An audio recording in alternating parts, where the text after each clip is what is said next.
Biraz geçe kaldığı için hepinizden özür diliyorum. Hepinizi saygıyla selamlıyorum. Bu akşam en son konuşmak isteyişimin sebebi şuydu. Birçok genç arkadaşımız konuşacak. Belki konuşacağımız şeyler, söyleyeceğimiz şeylerle önlerini kesmiş olmayalım. Fikirlerimizi biz en sonra söyleyelim.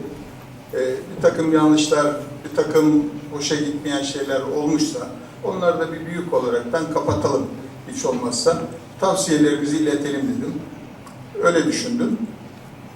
İsmim çok geçti. Herhalde birileri düşünmüştür. Herhalde Derin Kafkas'ın bir tanesi de Cihan Candemir diye düşünmüştür. Doğrudur, 50 senedir buradayım. Derin Kafkas nedir bilmiyorum ama epey bilgi derinliğimiz oldu. O bilgi derinliğini genç kardeşlerimle paylaşmak, buradaki özellikle DÇB konusundaki bilgilerimi, düşüncelerimi sizlere aktarmak istiyorum son olarak. Çünkü DÇB konusunu çok önemsiyorum. Onu biz kurduk. KAFED'i de biz kurduk. KAFED'in kuruluşundan itibaren DÇB'nin kuruluş aşamasında yoktum ama ondan sonraki bütün aşamalarında vardım. Dolayısıyla sizleri bilgilerim çerçevesinde aydınlatmak, sizlerle bilgilerimi paylaşmak istiyorum. Çok da uzatmayacağım. Öncelikle şu konuyu hatırlatayım. Arkadaşlar, doğru olan şey, doğru zamanda, doğru ağızda söylendiği zaman bir kıymet ifade eder. Bir de doğruyu söylerken kullanılan üslup çok önemlidir. Üslubumuza benim aldığım Çerkeslik terbiyesi her şeyden önce öğrenilmiş Habze'nin içerisinde olan bir diplomasi içerir. Dolayısıyla konuşmalarımızın içerisinde maalesef içinde yaşadığımız toplumun bize aktarmış olduğu bir takım deformasyonlarla ölçülerimizin kaçtığını görüyorum. Sosyal medyada da bunların oluştuğunu görüyorum.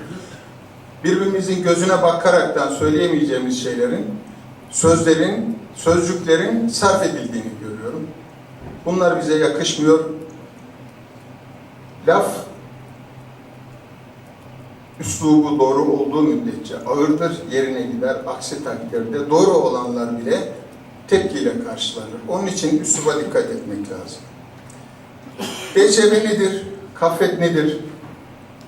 Bakın DÇB'de, KAFED'de aslında Şamil'in açtığı parantez içinden gideceğim ben. Şamil başlangıçta şey yaptı. Ben buraya gelmeden önce DÇB ile ilgili sitemizde olan bütün yazıları okudum. Yani biraz dersime çalışıp öyle geldim. Kim ne düşünüyor diye baktım. Bunların içerisinde Şamil'in yazısını bir daha okumanızı rica ediyorum. Şimdi DÇB, evet, Rusya'da kurulu bir dernektir, sivil toplum örgütüdür. Ama bizim sivil toplum örgütlerimizden biraz daha farkı vardır. Oralardaki sivil toplum örgütleri bir anlamda siyasi parti gibi temsil etmiş oldukları kurumların adına söz söylerler, toplumsal itibarları vardır. Ancak Rusya'da kurulu olan bu derneğin, bu sivil toplum örgütünün de çalışma sistemi Rusya ile özdeştir. Yani bir kere DÇB'nin içerisinde olacaksak bunu bilmek durumundayız. İçinde KGB'de çalışan insanlar da vardır. Her şey KGB'nin kontrolünde olmak durumundadır. Hele hele yurt dışıyla olan ilişkilerinde bu konuda son derece hassastırlar. Da Sovyetler Birliği zamanından gelen bir ilişki ağı ve bir bütünlük vardır. Ha, Türkiye'de yok mu? Türkiye'de de var. Türkiye'de de ne zaman Kafkasya'dan birisi gelse bizim MİT'imiz arkamızdaydı. MİT'imiz bizi dinliyordu. MİT'imiz bizimle beraber istişare kuruyordu. Dolayısıyla buraya giren insanlar olaraktan biz bu gömleği bilerek giydik arkadaşlar. Çerkes toplumunun haklarını savunacaksam nedir buradaki şeyimiz? Bir, asimile olmadan yaşamak istiyoruz. Kültürümüzde yaşamak istiyoruz. Kuzey Kafkasya'daki vatandaşlarımıza irtibat kurmak istiyoruz. Kafkasya'ya dönüş istiyoruz. Bunlar çok önemli siyasi taleplerdir arkadaşlar. Siyasetin olduğu yerde de diplomasi olmak durumundadır. Dolayısıyla bizim başkanlarımızın her birisi bir diplomat gibi hareket etmek ve derneklerimize yayılan kökleriyle derneklerimize kadar giden yapımız içerisinde ve DÇB ile beraber siyaset üretmek durumundayız. Ve bunu yaparken de diplomasi kurallarına riayet etmek durumundayız. Hepimiz en az Dışişleri Bakanlığı'nda yetişmiş diplomatlar kadar diplomasiyi uygulamak durumundayız. Rusya'nın da, Amerika'nın da, Almanya'nın da başkanlık yaptığım süre içerisinde, Muhittin Bey'le beraber olduğum süre içerisinde bu insanlarla muhatap oldum. Çerkes halkının, daha doğrusu derneğimizin bize yüklemiş olduğu görevlerle ilgili bu insanlarla taleplerimizi bazen hoşlarına gitmedi, bazen hoşlarına gitti. Gitsin gitmesin açık bir şekilde onlarla konuştuk. Ancak şeffaflık sayesinde onlara bilgilerimizi aktardık. Wikileaks'e girin bakın, Apazya için Amerika elçiliğiyle neler konuşmuşuz, oradan gelen adamlara neler bildirmişiz. Apazya'daki Dışişleri Bakanlığı biliyor. Dolayısıyla DÇB ve KAFET aslında önemli kuruluşlardır. Çok önemli kuruluşlardır. Öyle üstü bir kalemde çizilecek kuruluşlar değildir. Bugün konuşulan konular, bu sorunlar elbette bütün kurumların içerisinde var. KAFET'in içindekini konuştuk.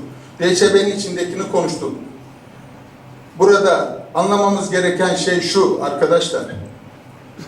Biz DÇB'ye veyahut da KAFET olarak da insanlarımızın ne kadar katılıyorsa, ne kadar arkasında insan gücü varsa ve ne kadar mali gücü varsa o kadar güçlü olur. DÇB'nin zafiyeti de buradan kaynaklanıyor. DÇB'nin başkanını biz hiçbir zaman için buradan empoze edemedik. Bir düzeltme yapayım biraz önce arkadaşım. DÇB'nin binası kendi binasıdır. Satın alındı. Türkiye'deki iş adamlarımız da yardımcı oldular. Ancak geçmiş dönemde aşağı yukarı 1 saate yakın sorunları, 3 senelik yönetim sürecindeki sorunları anlattım. Geçen akşam Muhittin Bey bir saatte o kendi sürecindeki anlattı. Ben de anlatsam 1 saatte benim dönemindeki sorunlar. Ama bu sorunlara rağmen yapılan şeyler oldu. Biz Rusya'nın en üst dumasına varıncaya kadar taleplerimizi ilettik. İlettik. Ne oldu? Bitti mi? Bitmedi. İletmek, sürekli iletmek, aynı noktaya sürekli ağaç kakan gibi vurmak durumundayız. Devam ettirmek durumundayız. Kurumsallık bunu gerektirir. DÇB bu açıdan önemlidir. Böyle Selçuk kardeşimin söylediği örnekler, orayla irtibat kurduk, burayla irtibat kurduk, kurarsınız elbette. Kuruyorsunuz çünkü DÇB'nin üyesi olduğunuz için KAFET olarak itibar gösteriyorlar. DÇB KAFET olduğu için DÇB'nin itibarı var ve DÇB'nin üyesi olduğu için de KAFET'in itibarı var. Doğruları var, yanlışları var, eleştirilerin birçokları doğrudur, katılıyorum, benzer şeyleri yaşadık ama buna rağmen bir şey diyorum. Bakın hiçbir şey yapmasa dahi KAFET, DÇB öyle bir bayrak ki yarın bir gün ne olacağını bilmiyoruz. O bayrağa ihtiyacımız olduğu zaman onu orada muhafaza etmeliyiz. Öyle yıkmak, yakmak, içinden ayrılmak gibi bir lüksümüz olmadığını düşünüyorum. Bize ne yapmak düşüyor? Ben bütün yazıları okudum. Eleştirileri de okudum. Ama içinde bir öz eleştiri görmedim. Ben de başkanlık yaptım. Derneklerin ne kadar katkıda bulunduğunu, ne kadar katkıda bulunmadığını çok iyi biliyorum. Yarın da Yıldız kardeşimiz ne yapacağını bilmiyor. Kasasında ne kadar para var onu bilmiyor. Yani koskoca Çerkes Derneği olarak biz her şeyi söyleyeceğiz ama ne koyuyoruz, ne katıyoruz onu herkes kendisine sormalı.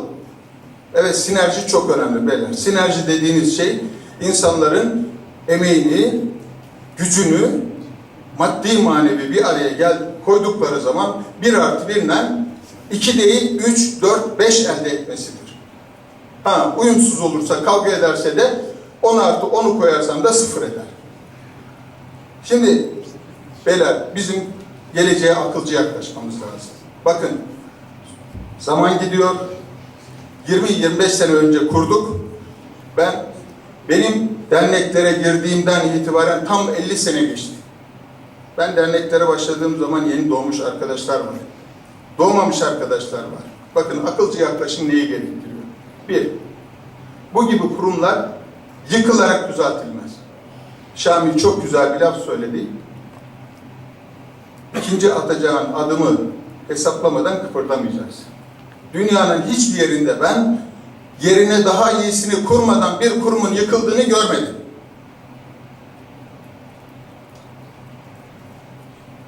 Değişik ülkelerde çalıştım. Değişik ülkelerde çok önemli değişiklikler oldu. Çok başlarına gelen liderler, kardeşim dediler, biz daha iyisini yerine koymadan eski düzeni değiştirmeyeceğiz, eskisini yıkmayacağız dediler. Dolayısıyla benim önerim şu, geçmişte olanları bırakalım arkadaşlar. Evet, sorun var. Kaffet'te de sorun var. BÇV'de de sorun var. Derneklerimizde de sorun var. Her yerde sorun var.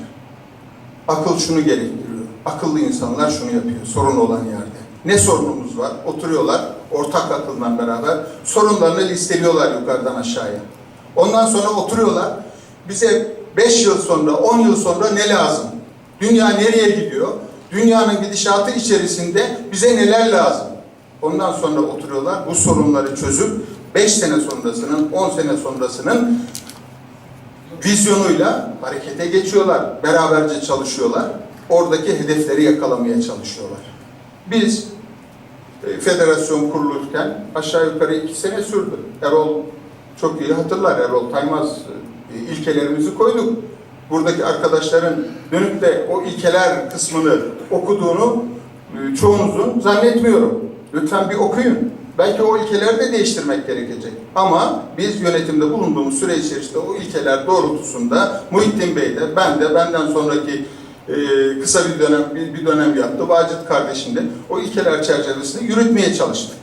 Dolayısıyla lütfen eleştirileriniz varsa ben geçmiş bu DÇB konusu sanıyorum 2015'lerde çıktı. 2015'ten beri bir yazıda aldım. Gönderdim tespitlerimi. Ortak hakka ihtiyacımız var arkadaşlar. Dayanışmaya ihtiyacımız var. Birlik ve beraberliğe ihtiyacımız var. Gelecek 5 seneyi, 10 seneyi planlayıp ona göre gönül birliğiyle çalışmaya ihtiyacımız var.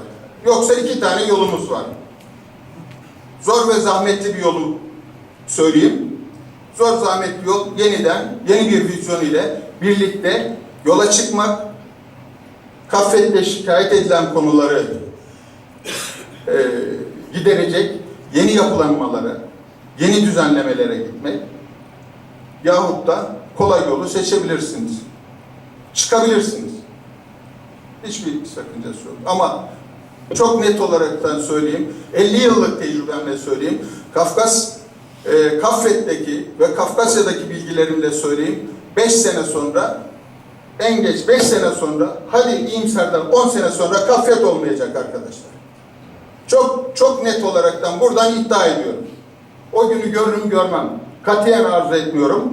Ama inanın DÇB üyesi olmayan bir Kaffet 5 sene sonra siz ilk kurulduğumuz günden beri sürekli azalıyor burası. Belki ilk sırada 3-5 kişi olacak. Kaffet olmayacak arkadaşlar. Ya Kaffet'i birlikte yaşatacağız ama yaşatırken Rusya'daki koşullar onlar beyler.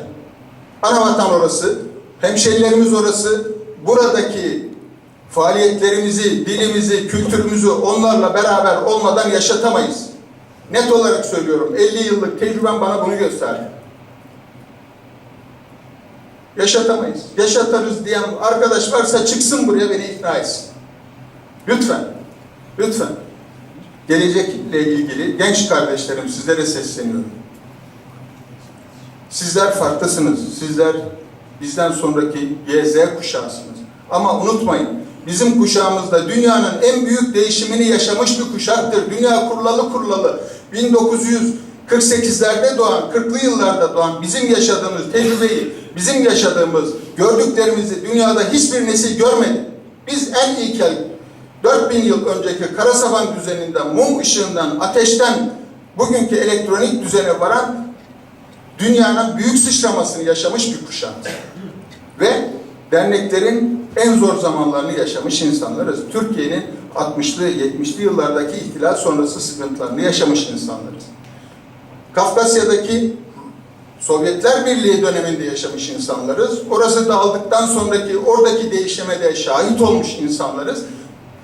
İşte derin Kafkas varsa derin tecrübeyi ben aktarmaya, her zaman sizinle paylaşmaya hazırım.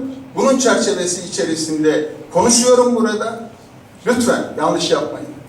DCB'den ayrılalım dediğiniz anda yanlış yaparsınız. DCB Hauti'nin babasının malı değil. Hauti'den önce Kanşobi ile çok daha büyük sıkıntılarımız oldu.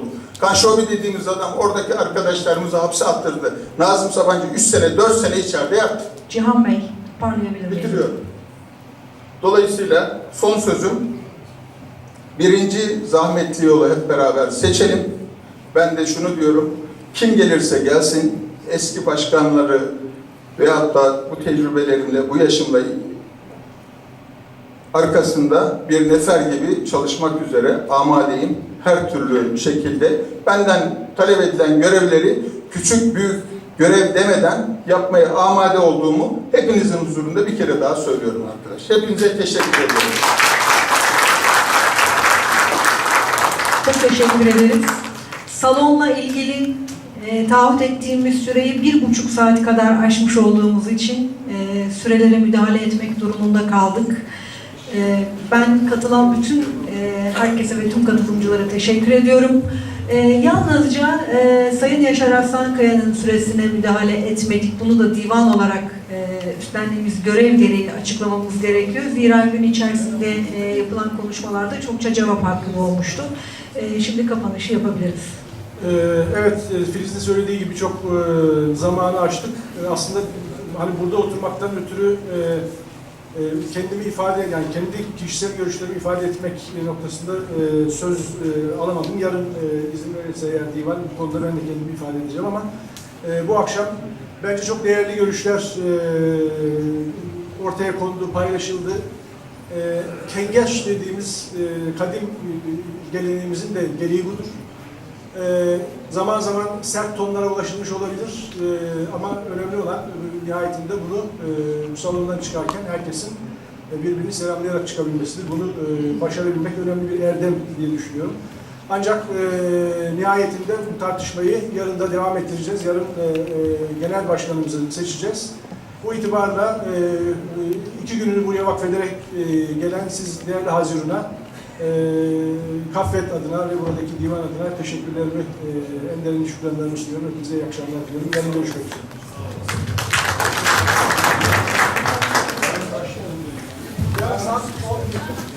Değerli misafirlerimiz, yarın genel kurulumuz saat 11'de başlayacak.